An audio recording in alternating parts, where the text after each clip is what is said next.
Bonjour à tous. Je souhaite donc la bienvenue à tous les jeunes venus des 13 régions qui sont dans la salle et ceux qui n'ont pas pu avoir accès à la salle. À tous les jeunes venus d'Afrique pour accompagner la jeunesse burkinabé, soyez les bienvenus au pays des hommes intègres. J'irai rendre un hommage vibrant à nos vaillantes forces de défense et de sécurité et nos vaillants VDP qui se battent jour et nuit pour que le Burkina Faso soit et tienne debout. Je souhaite que nous prenions une minute pour prier pour ceux qui sont sur le terrain et aussi pour le repos des âmes de ceux qui sont tombés pour notre patrie.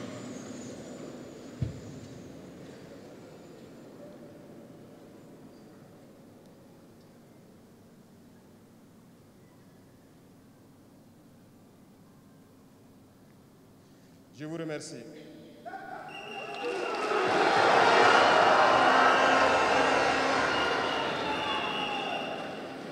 Rendons grâce à Dieu qui a permis que nous nous retrouvions ici aujourd'hui à l'occasion donc de la célébration de la Journée internationale de la jeunesse en bonne santé.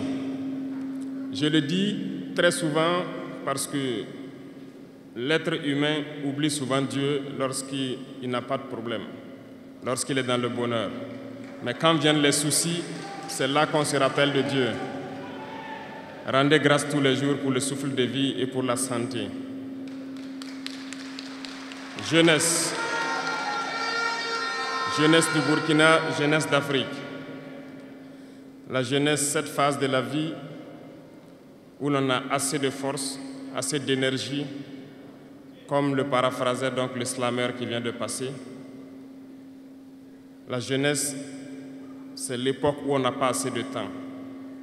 Nous devons profiter du temps qui nous est donné, utiliser l'énergie nécessaire pour atteindre nos objectifs, pour changer le monde, changer notre monde, changer le monde des autres, positivement. Les enfants souhaitent grandir pour être jeunes. Les personnes âgées souhaitent redevenir jeunes. Tout le monde veut être jeune. La jeunesse est une bénédiction. Alors profitez de la jeunesse pour faire œuvre utile. Voilà pourquoi quand je vois dans le thème choisi, les deux premiers mots nous interpellent. Intégration, sécurité. L'Afrique fait face à de nombreux défis. Et on doit se poser des questions. La jeunesse est-elle un atout ou un handicap pour le développement des nations? La réponse est simple et sans équivoque. Et vous la savez. Les pays développés ont pour la plupart une population vieillissante. Et actuellement, beaucoup de pays ont lancé des programmes pour rajeunir leur population. L'Afrique a cette chance d'avoir une population très jeune. Mais pourquoi l'Afrique n'est-elle pas développée? Nous devrions donc nous pencher sur la question de comprendre pourquoi l'Afrique a une population jeune et qu'elle n'est pas développée. Et que les pays qui se disent développés cherchent donc à rajeunir leur population. Il faut que nous arrivions donc à transformer notre jeunesse en un véritable atout et un moteur de développement pour notre continent. Et pour ce faire, nous avons besoin d'intégration, nous avons besoin de sécurité, de développement, nous avons besoin de nous unir. Certes, vous entendrez parler de l'Union africaine. Oui, elle existe. Mais quel est l'effet de l'Union africaine en réalité?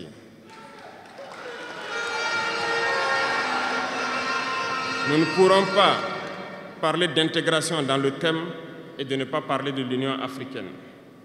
Parce que c'est cette organisation qui devrait nous unir, créer l'intégration réelle. Mais nous sommes au regret de voir ces guerres qui persistent sur le continent africain, qui tue des millions de jeunes et que cette organisation, qui est à la tête d'États pourvus d'armées, n'arrive pas à s'organiser pour soutenir certains pays. L'union n'est pas juste un mot. L'union, c'est un symbole. Et nous, jeunes, devrions apprendre leçon de cette situation pour nous unir, pour faire de l'intégration une réalité. J'ai été désagréablement surpris lorsque l'Éthiopie, qui abrite donc le siège de l'Union africaine, vivait un conflit. Et quand j'ai vu le Premier ministre se mettre en treillis et annoncer fermer l'université à Addis Abeba pour faire face à la menace, je n'ai pas vu l'action de l'Union africaine pour protéger ses sièges. Les États occidentaux, pour la plupart, voyaient Addis Abeba tomber, ont plié bagages et partir. L'Éthiopie s'est battue, a trouvé une solution interne et vit plus ou moins en paix aujourd'hui. Les enfants du Congo meurent depuis des années. Plusieurs autres conflits, tels au Soudan, existent sur le continent. Nous aurions aimé voir l'Union africaine générer les forces et toutes les stratégies nécessaires pour soutenir ces États pour qu'ils puissent retrouver la paix. Nous ne viendrons même pas parler de nous ici au Sahel. Depuis près de 10 ans, le Sahel est le théâtre du terrorisme international. Mais nous ne voyons aucun soutien de ces organisations pour trouver une solution à ce problème.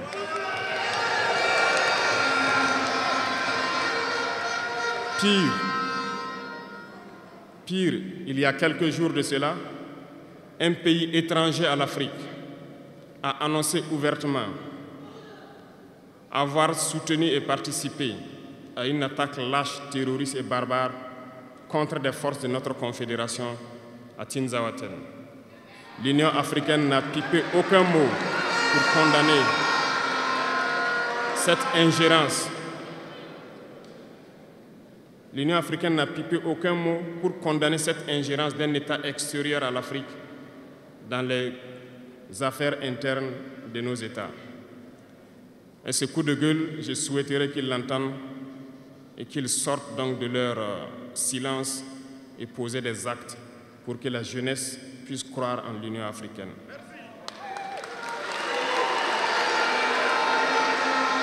Il nous faut nous unir. Il nous faut nous unir et la seule manière de s'unir, c'est de se parler, de se comprendre et de pouvoir donc asseoir les bases de cette unité-là. Et jeunes, laissez-moi vous dire que pour s'unir, il y a 3 mots, 3 grands vices qu'il faut bannir de nos comportements et de notre vie. Je parle de la lâcheté, la traîtrise et l'incompétence.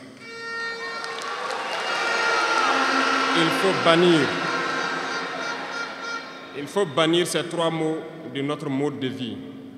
Et je m'en vais vous expliquer pourquoi. La lâcheté recouvre beaucoup de vices. Un lâche a toujours peur. Et lorsqu'on a peur, on devient un esclave. On se plie, on lèche les bottes.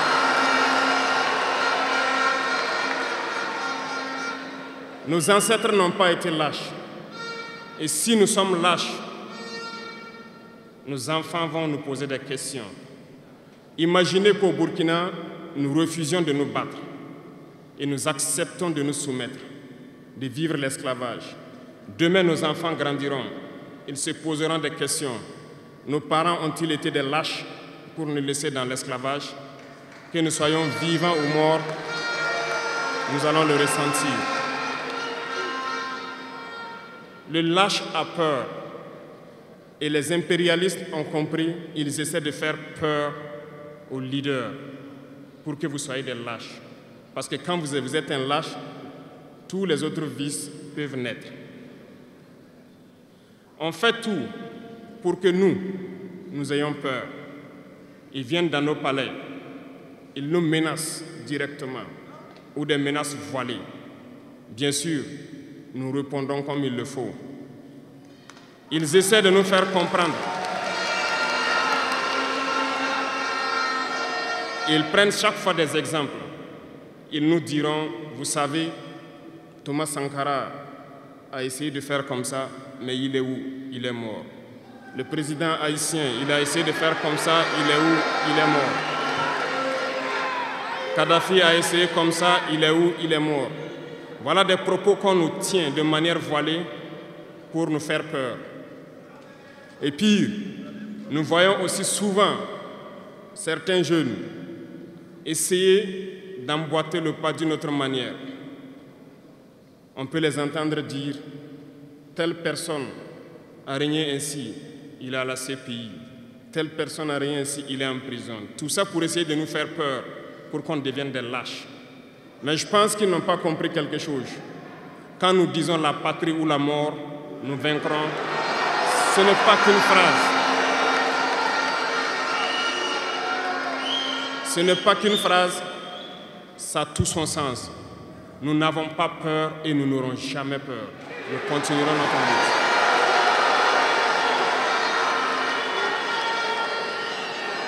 Ils ont fait peur sûrement à beaucoup de chefs d'État africains.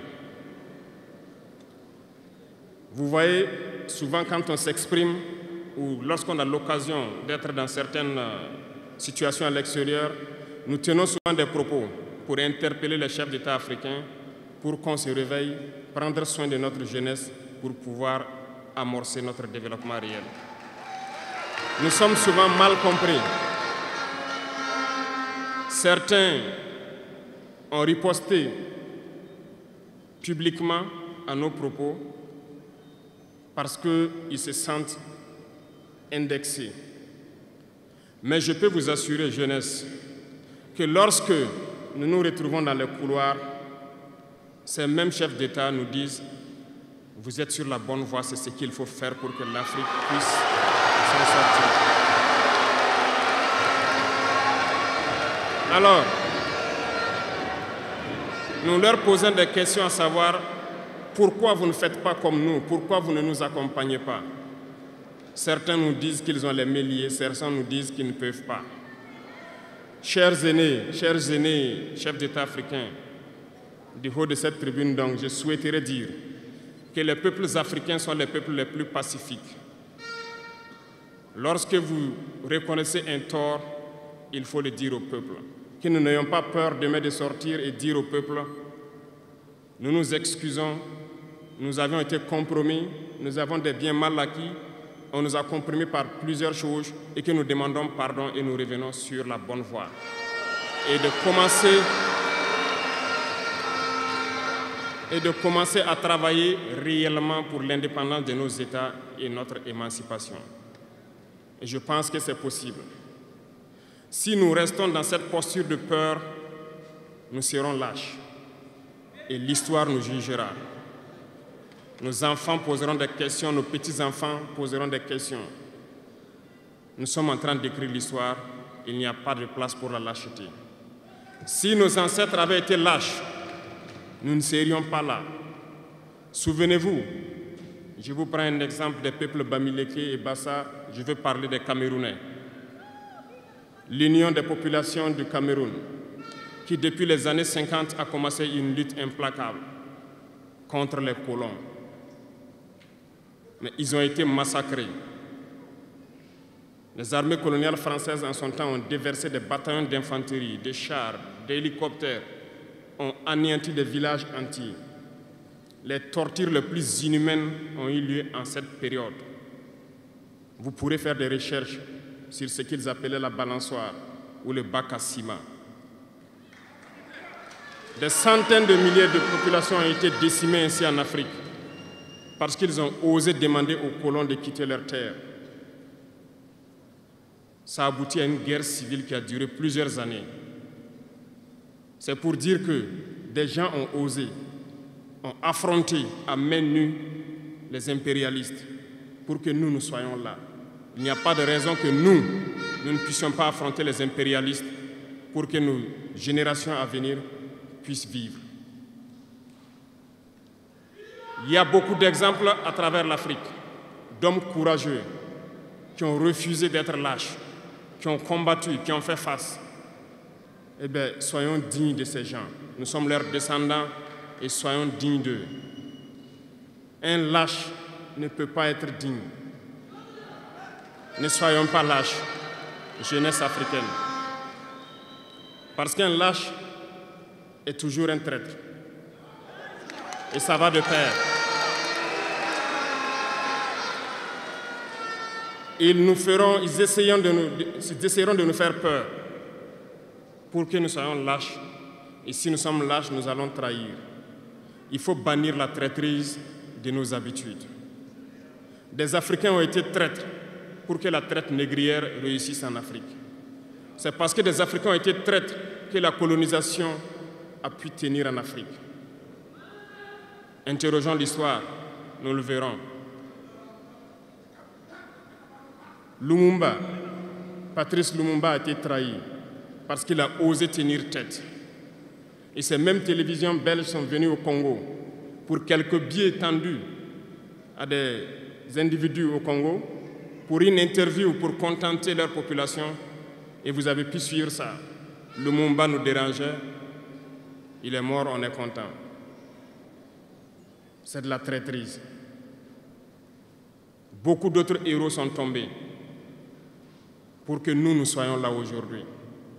Et c'est une technique de l'impérialisme, de faire peur aux autres en menant des actions pour réellement créer la terreur. Ça n'a pas commencé aujourd'hui.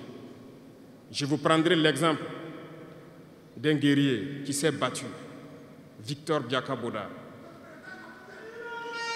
Lisez, vous comprendrez. Il est issu d'une famille de chefs, pas de la chefferie donnée par le colon. Il était un enfant digne. Il a fait ses études au Sénégal, je crois. Il est venu médecin en Guinée et lorsque le RDA a été créé, il a rejoint la Côte d'Ivoire pour mener le combat contre les impérialistes, contre les envahisseurs, contre le colon. Il a essayé d'organiser la société ivoirienne. Partout, les gens ont commencé à porter la voix. Il y avait en son temps un général Péchou qui a fait massacrer les populations ivoiriennes pour que jamais cet esprit de liberté ne puisse germer. Il a continué son combat aux côtés de Félix Houphouët-Boigny. Ils ont lutté, mais le plus virulent était Victor Biakaboda. Il représentait une menace pour les impérialistes. Qu'ont-ils fait? En plus de massacrer les populations qui manifestaient, un soir, ils l'ont tué de manière atroce à côté de Boisflé.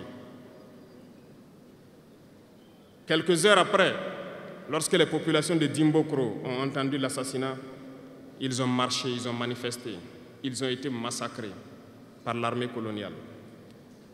L'histoire est têtue, les faits sont là. Après sa mort, qui a fait peur à Félix Houphouët-Boigny, ils l'ont appelé et ils l'ont dit: si vous continuez la lutte, vous connaîtrez le même sort. Il a eu peur et il s'est rallié à l'impérialisme. Il a été nommé ministre en France et plus tard il est venu prendre les rênes de la Côte d'Ivoire. Et ils l'ont utilisé pour éliminer beaucoup d'autres personnes qui osaient lever la voix. Et je pense que Thomas Sankara est un bel exemple.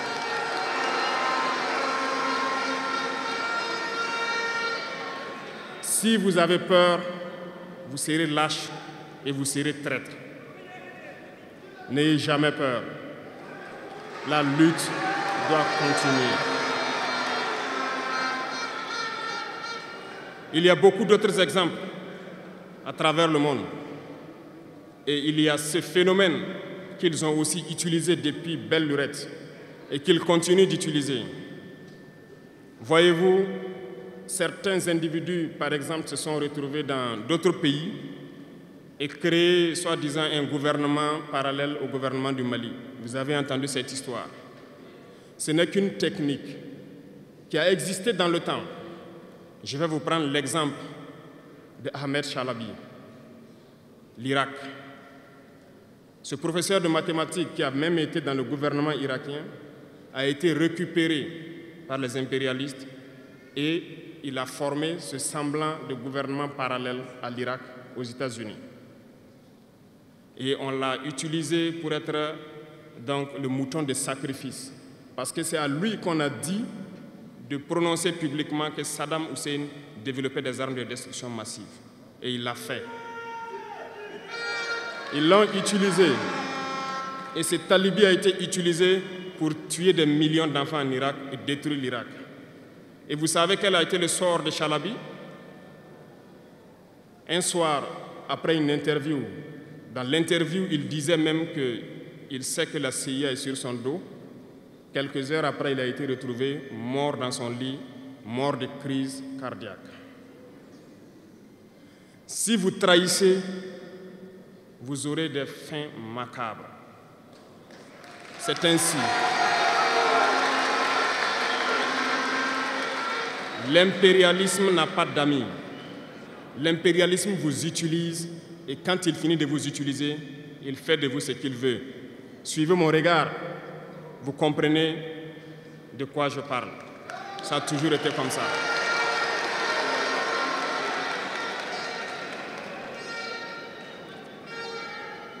Le troisième vice que je vous invite à vous départir, c'est l'incompétence. Ah, je reviens encore au mot du slammer qui a marché sur ma langue. L'incompétence, vous comprendrez de quoi il s'agit. L'incompétence est un phénomène très dangereux qu'ils ont utilisé pour détruire la société africaine. Dans nos administrations, il y a beaucoup d'incompétence. Reconnaissons-le. Les incompétents ont beaucoup de place à côté de l'impérialisme. Parce que les incompétents peuvent plomber le développement d'un pays. Les incompétents peuvent vous amener à douter de vous. Les incompétents aiment la facilité. Les incompétents aiment tout pour eux seuls. Les incompétents n'aiment pas ceux qui sont compétents. Ils n'aiment pas ceux qui innovent, ceux qui cherchent. Les incompétents sont dangereux. Lorsque vous êtes éclairé, l'incompétent ne vous aime pas. Lorsque vous voulez innover, l'incompétent ne vous aime pas.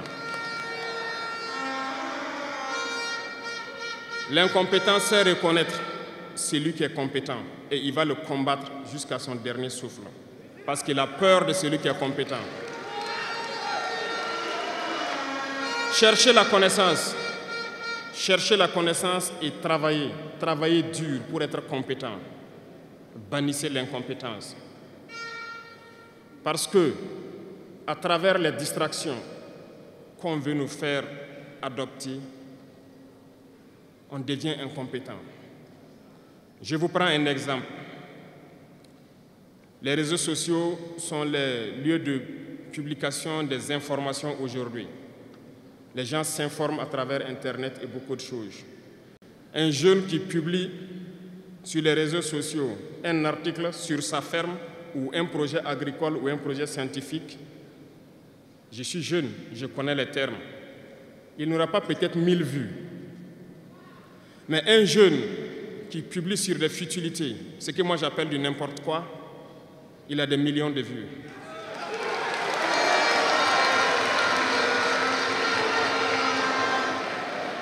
Justement, comme disait le jeune slammer, on veut vous faire perdre du temps dans les futilités. Prenez conscience, intéressons-nous au travail et cherchons la connaissance, cherchons la compétence. Se distraire, c'est bien, mais on doit travailler d'abord, avant de se distraire. Cherchez la connaissance, sinon vous perdrez du temps à ne rien faire.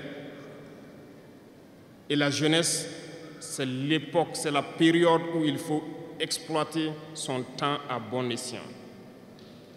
Les impérialistes le savent. Voilà pourquoi ils vont multiplier tout ce qui est événement de distraction. Ils vont multiplier tout ce qui est événement qui peut vous détourner du travail pour que vous soyez des incompétents. Et en ce moment, quand vous êtes endormis, on choisit les incompétents pour diriger tout ce qui est structure importante. Et vous n'avez le choix que de vous plier.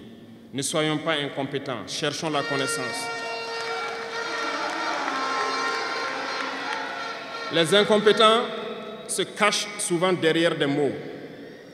Ils emploient les termes de démocratie, de liberté, sans se rendre compte de quoi il s'agit.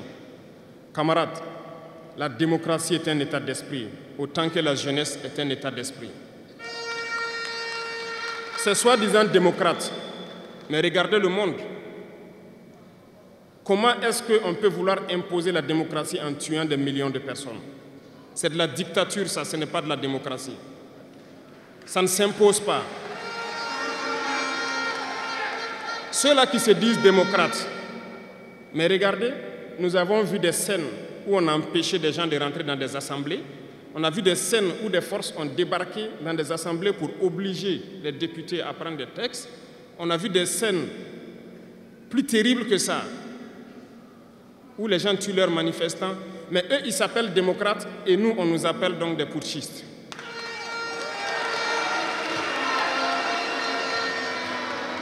Si c'est ça la démocratie, je répète, nous ne voulons pas de cette démocratie.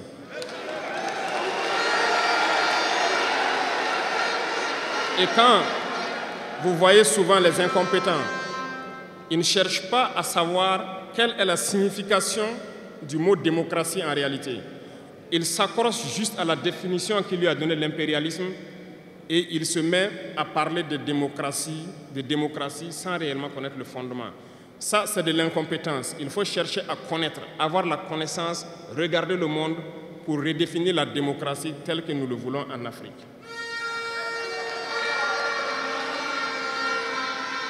Les incompétents se cachent derrière les libertés. Retenez une chose, il n'y a pas de liberté individuelle qui existe. C'est un fait. Vous pensez vraiment que chacun est libre?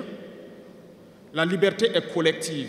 Tant que nous vivons dans une société avec des règles, la liberté est collective. Parce que si vous ne respectez pas les règles, vous ne pouvez pas vivre dans la société. Si vous êtes libre de parler comme vous voulez, l'autre aussi est libre de vous répondre comme il veut. Ça sera du désordre. Si vous êtes libre de rouler dans la rue et de passer le feu au rouge comme vous voulez, l'autre est libre de passer aussi et de vous cogner. Vous comprenez que si la liberté individuelle prend le dessus, nous sommes dans une société de désordre. Voilà pourquoi il y a des règles dans la société. Et les règles, tout le monde doit les respecter. Et là, on parle de liberté collective. Donc, certains se donnent le droit de parler de leur liberté individuelle à eux, mais ne tenant pas compte des autres. Je pense que ça fait partie aussi de l'incompétence, parce qu'ils ne cherchent pas à comprendre, ils s'arrogent les droits que peut-être les États les ont donnés pour sévir, pour faire tout pour eux, en négligeant les libertés des autres. Non, la liberté est collective. Avant de poser un acte, on pense à la liberté d'autrui. Et nous ne devons pas transcender la liberté des autres. Donc ça fait qu'on doit avoir de la réserve. Et une fois qu'on a de la réserve, la liberté individuelle n'existe pas. La liberté est collective. Et nous devons avoir cette culture de liberté collective. Cherchons donc la connaissance, lisons, interrogeons l'histoire. Ne lisez pas l'histoire qu'eux, ils ont écrite en leur faveur. Cherchez la connaissance à travers plusieurs sources et vous comprendrez dans l'histoire qui s'est battu pour l'Afrique, comment nous devons nous battre pour continuer cette lutte de nos dévanciers. Et je ne terminerai pas mes propos sans faire un coup de gueule encore au volet de la communication. Parce que, comme je le dis, c'est l'arme fatale de l'impérialisme. Et vous, jeunes, vous devez tout faire pour savoir distinguer le vrai du faux. Nous continuerons à démonter les mensonges des médias impérialistes qui essaient de toujours créer des soucis en Afrique. Parce que ces médias, par leur bouche, ils peuvent vous rendre un roi demain. Par leur bouche, ils peuvent vous faire quitter de votre position de roi et vous rendre un piètre esclave demain. Faites attention. Je suivais une émission, malheureusement, il n'y a pas longtemps, burkinabé, où un jeune journaliste a sorti une phrase qui m'a laissé un peu perplexe. Il parlait de la Corée du Nord. Et le journaliste a dit, mais il meurt de faim en Corée du Nord. A-t-il pris le soin d'aller en Corée du Nord enquêter pour voir vraiment s'il meurt de faim? L'idée que les médias impérialistes ont vendu de la Corée du Nord est plus développée que beaucoup de pays européens. Et parce que ces médias nous disent la Corée du Nord c'est la dictature, les gens meurent de faim, ils sont pauvres, ils n'ont rien, on prend ça ainsi. Mais la Corée du Nord est une puissance nucléaire, comment est-ce qu'ils ont fait?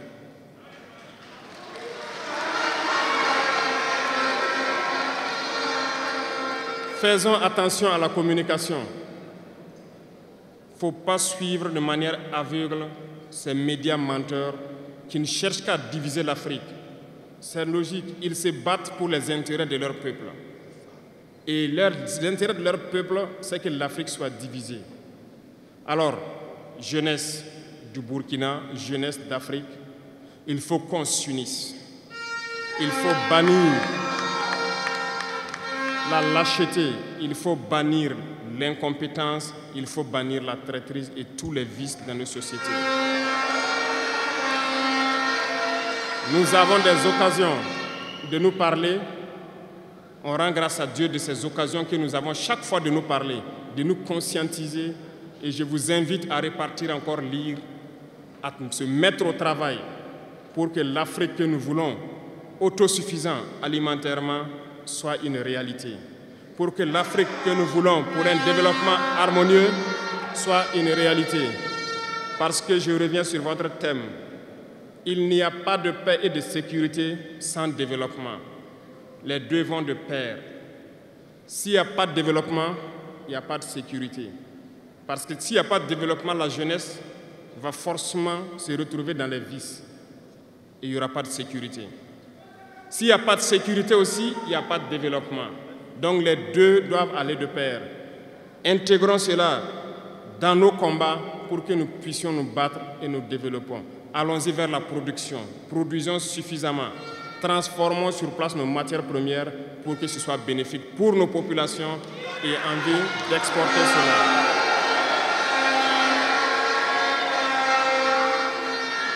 Je vous souhaite de très bonnes journées de réflexion sur le thème choisi, également sur le rôle essentiel de la jeunesse dans ce combat. Bonne chance à tous, que Dieu fasse en sorte que tous ceux qui ont fait le déplacement retournent en bonne santé chez eux et que nous puissions nous retrouver quand nous le souhaitons par la grâce de Dieu. La patrie ou la mort.